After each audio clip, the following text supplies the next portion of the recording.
Good evening, guys. Now we're starting here in Arabic Mess Hall for our videos. So please like and share and comment to my favorite menu today. So starting now to here in sweet dessert.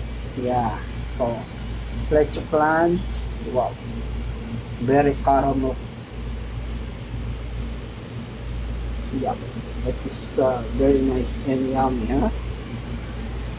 Look at that.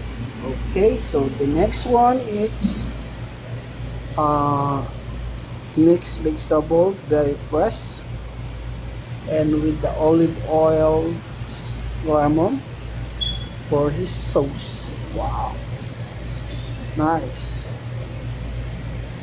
And hummus. See,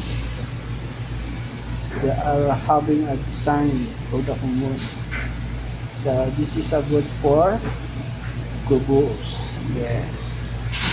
And our menu for today, wow, pasta, macaroni, pasta.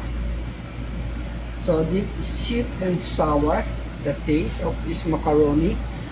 That is like of that Arabic people, they are like that, not so sweet. Yeah. So the taste of that is sweet and sour. Yes. And beef. Oh la la. Nice. Mm, very tasty. Wow. So yummy. So delicious. Okay.